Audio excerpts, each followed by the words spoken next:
Hello? Can you hear me? Hello? Hello, Glaze. Can you hear me? Yeah, I can hear you. What's good, baby? How you doing? I'm good. Yeah, that's good. For all my listeners out there, man, let me kind of set you up real quick. For all my listeners out there, man, we're going to have the opportunity tonight to sit down and speak with Mr. B.K. Henderson, formerly known as a.k.a. Glaze. So, Glaze, what's good, man? Tell me a story, man. How life treating you these days? Life is treating me good, man. I'm alive. I'm free.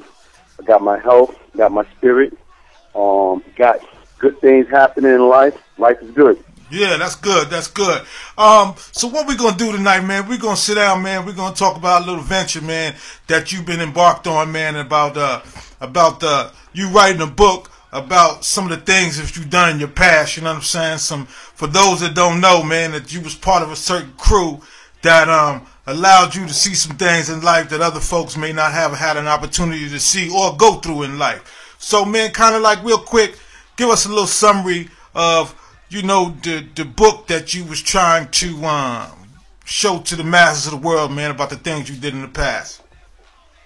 You know what, Sam, what it's all about, it's all about the beginning of time. It's all about how do we, as far as like young adult kids, get into the life of crime.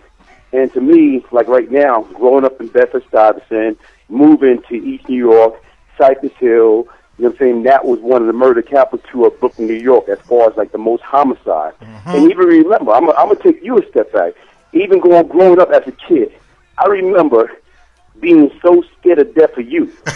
And don't take this the wrong way. I remember you beat me up. I was like 13, 14 years old. You beat me up and you took my trench coat.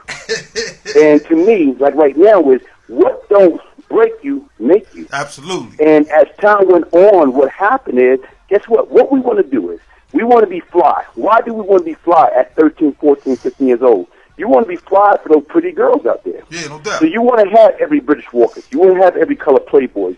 You want to have the quarter fill, the trench coat, the gabardine pants, the mark neck.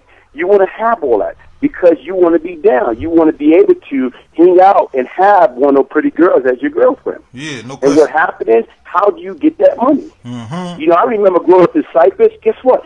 My mother had 3 kids. And you know what they told us? They told us that my mother made too much money for us to get some job. Right. And you remember my man Domino? You remember Domino, Curtis Gibbs? Yeah, no doubt. That's it. Even with Curtis Gibbs or whatever, Curtis Gibbs and my brother Kool-Aid, we all used to hang out together. And Domino, pretty boy. Right. Everybody loved Domino. But not only that, Domino could dress. Right. So here it is right now, being a pretty boy, knowing how to dress, but not only that, he had a summer job. Right.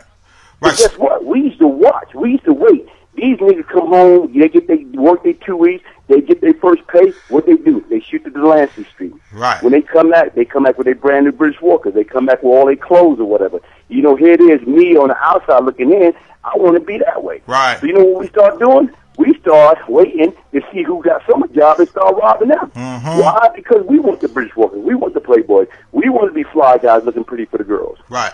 So guess what? When you were in the life of crime at the age of 13, 14, 15 years old, people don't understand. You start out burglarizing. You start out robbing. And then guess what? What happened next? You start graduating. Right, so you feeling like some of them things, some of the experiences that you had in the past is what actually pushed you into the type of lifestyle that you decided to make you who the person that you are here today. Is that a correct assessment? That's a correct assessment, Sam, because once again, when you sit back and you think about it, I remember by the time like 13, 14, 15, 16, 17, what we do is we go out there and rob.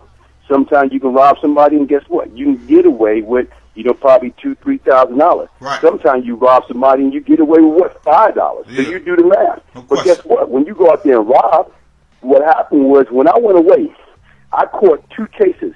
The first time I ever got arrested was December 26, 1979.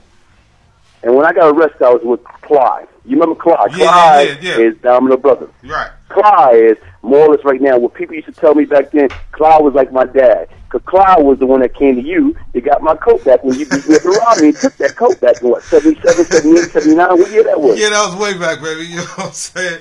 That was way back. But what I'm saying right now is, Here it is. Me and Clyde caught our first case. We caught our first case down in Brooklyn from a Lafayette garden called Pratt Institute. Where, as far as right now, we was running through there the day after Christmas. We saw some white folks. Right. Back then, it doesn't matter. If somebody white, we thought they automatically got the money, and that's not necessarily the case. Right. So you know what? We threw the stick up. Soon as I put the drop on them, stick up. Don't make a move. Guess what happened? You got undercover cops came out of nowhere. Right. And you know what? We get arrested. Yeah. What happened when we get arrested or whatever? We go through Central Booker. This is the first time I ever got arrested or whatever. Right. And you know what wound up happening was?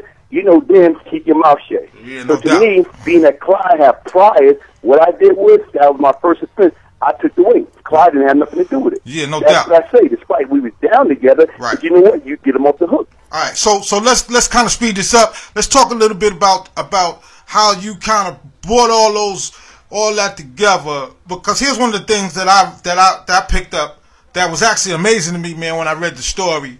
You dig what I'm saying, about how keen your memory was about all of the different things and the different episodes that went on throughout that whole should I say little era that you was involved in. You know what I'm saying, and how you actually got down with those cats out of the place where y'all was getting down at, man. Kind of speed. Tell us a little bit about that, man. How you was actually recognized and how you actually started. Mainly all that shit stemmed from right now. When you go to jail, what happened? Like I told you, the first time I went to jail, guess what?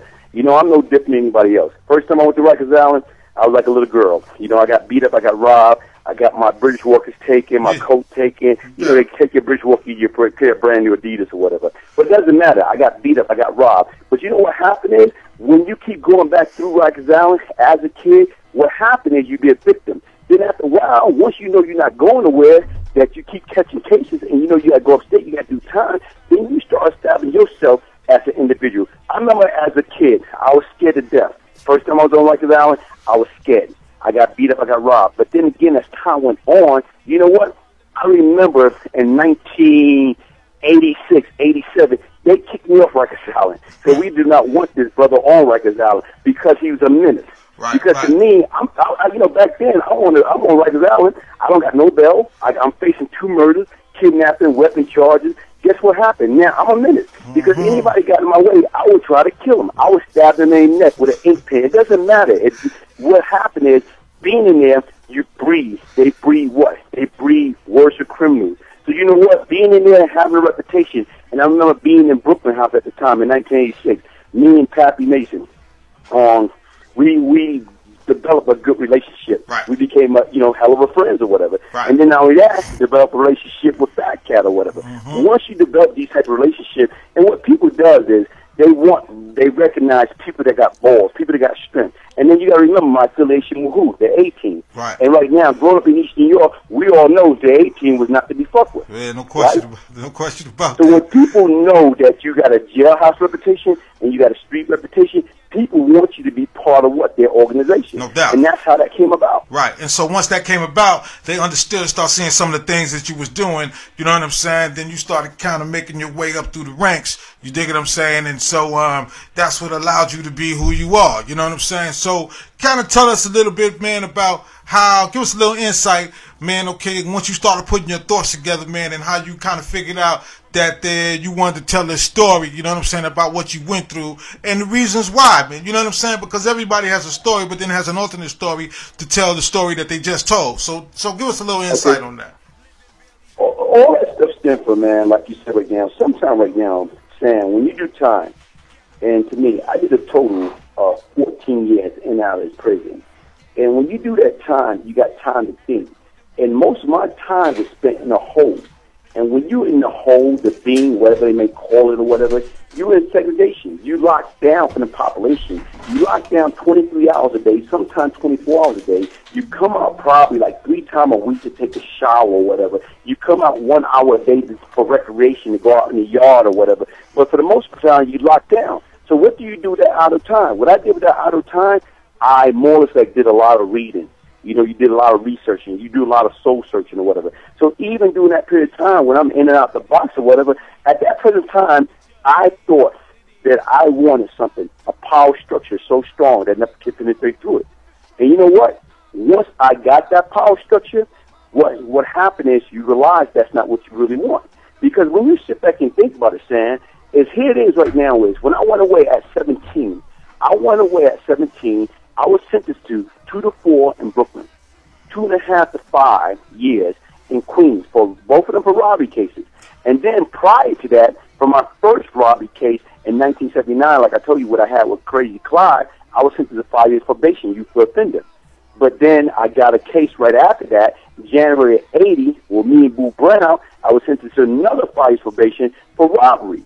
So here it is, saying, when I got paroled in November of 1984, I already had 4 felony convictions. Right. Technicality in New York, and it is worldwide now, 3 strikes you out. Right. Technicality, I'm supposed to have life. Mm-hmm. So when you sit back and think about you got life for robbery, and even when I got out from doing 3.5 years, I'm out there. I already knew if I got back out there in society, if I committed a crime, I could have went into a supermarket and stole $500 worth of meat.